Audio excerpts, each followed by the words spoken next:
is going on, guys? JD from New York here, and this is your official WWE Elimination Chamber 2015 review and results, man. Thank you so much for joining me. Pay-per-view just went off the air on the WWE Network, and I'm here to give you guys my thoughts and opinions on everything that happened here tonight. If you're not following me on Twitter, at JD from NY206, and if you're not subscribed to this channel, I want you to fucking senton bomb that motherfucking subscribe button, man. This is the #1 source for WWE news and rumors right here on YouTube.com. Now, I got 15 minutes to give you guys my opinion.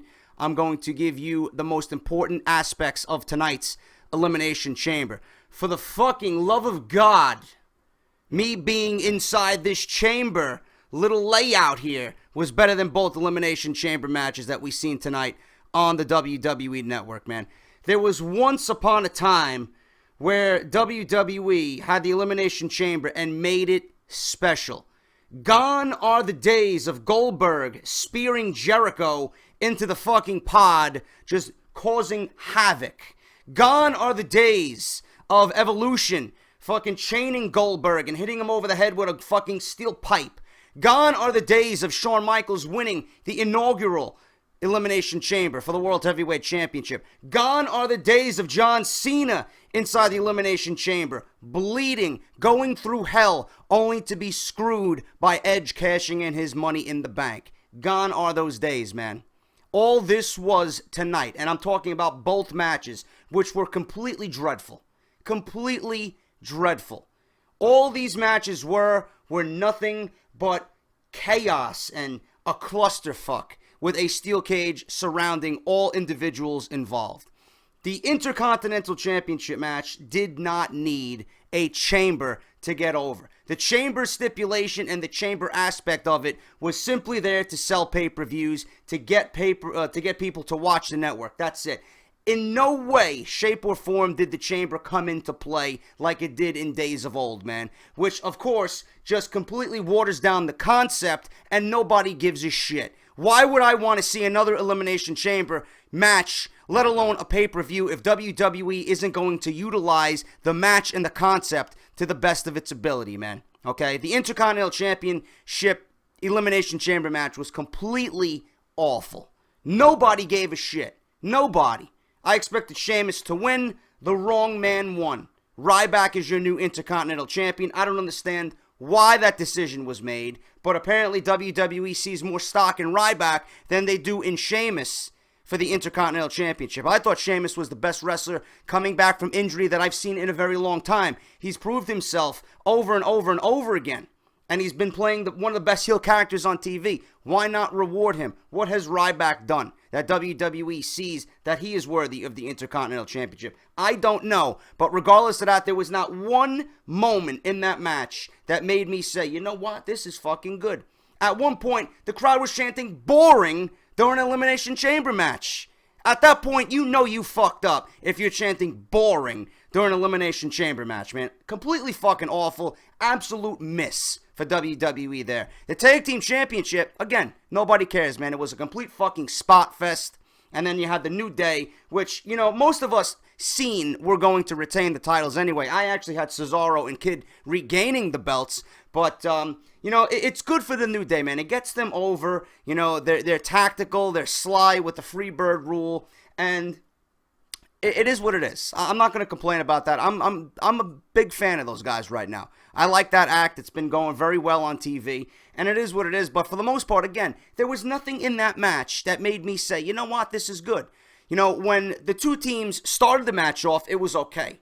In the middle of the match, when more individuals and more teams got involved, then it became a clusterfuck. And then towards the end, when the Primetime Players and a New Day were the last two teams involved, then it got back to being an okay match. But, you know, this up and down seesaw type effect that the Tag Team Championship match had was just not for me. Both chamber matches look great on paper, but both of them absolutely did not deliver tonight on pay-per-view. There's not one instance in both matches that I can say, you know what, I have to go back and rewatch that because it was just a great spot or it was just a great match. It was a great near fall. There was intensity. There was intrigue. None of that happened tonight, And that's a shame because WWE has one of my favorite matches come back on pay-per-view, and they do absolutely nothing at all to make it special. What was special tonight was Kevin Owens. That's how you build a new WWE superstar. Well, not a new WWE superstar. He's been doing this for 15 years, but being in the ring with John Cena tonight automatically made his stock go through the roof. I don't want to hear another mouth about John Cena burying talent. John Cena, and I'm going to tell you guys right now, is great at what he does because he knew he had to put Kevin Owens over. He knew he had to deliver in that match, and that's exactly what he and Owens did tonight.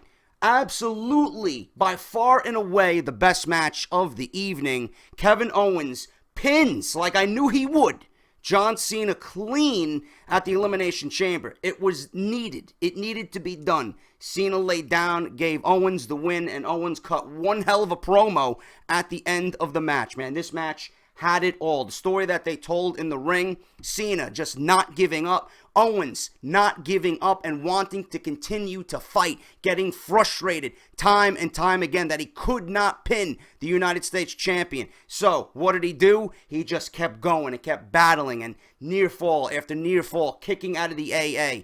It was just unbelievable. And match of the night might be match of the year at this juncture in 2015. But that's how you build a WWE superstar. Now you know who Kevin Owens is if you did not know who he was before. Okay? Now he is on the main roster like I reported on Off the Script, and he belongs on the main roster. He made you believe that he belongs on the main roster. Kudos to Triple H for getting this guy in the WWE. Kudos to Vince McMahon for allowing Triple H to go ahead with this decision to put Kevin Owens over. And I want you guys to know, fun fact, every NXT champion in history was on the Elimination Chamber pay-per-view tonight. This pay-per-view had dashes of the future here and there for WWE. I want you to be very, very mindful of that.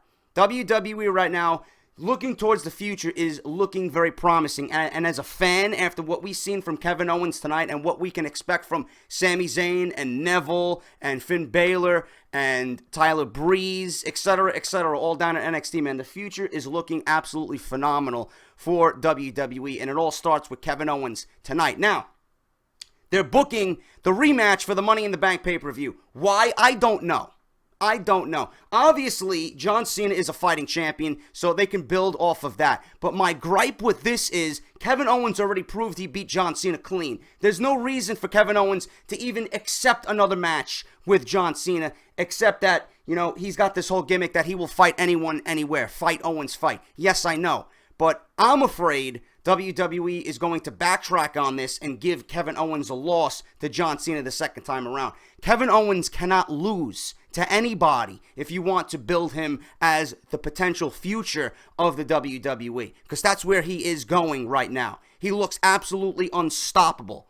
Absolutely unstoppable. And nobody, including John Cena, can stop that momentum, okay?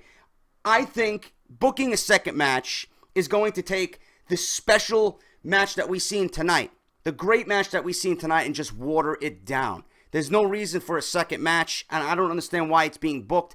It'll probably end up being a great match. There's no way they're going to top the first match, so why even have it? I just don't get it.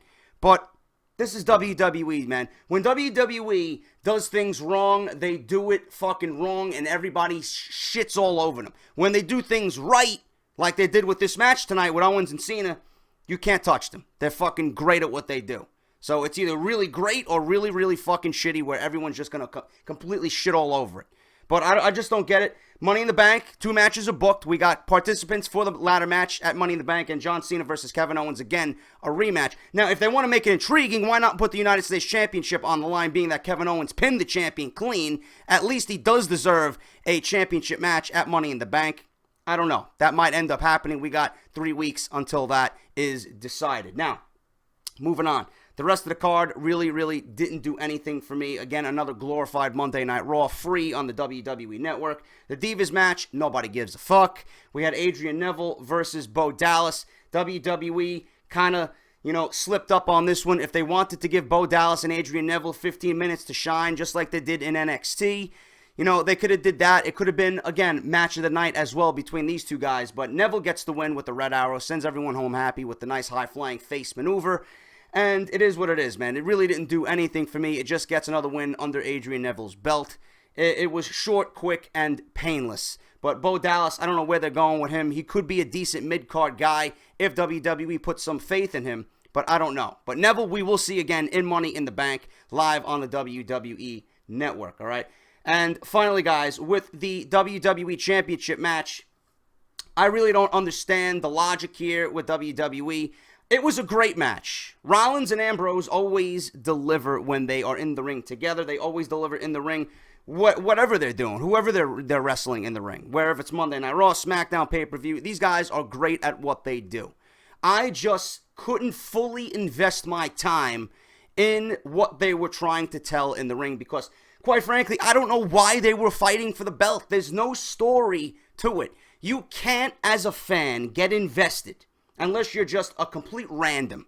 You know, you can't get invested in what they're trying to tell in the ring with a pay-per-view that's being built in 2 weeks, a pay-per-view that was announced 2 weeks ago just like that. You can't build a storyline in 2 weeks for the biggest prize in wrestling. You just can't do it, no matter how good the competitors are, no matter how good the match is, okay?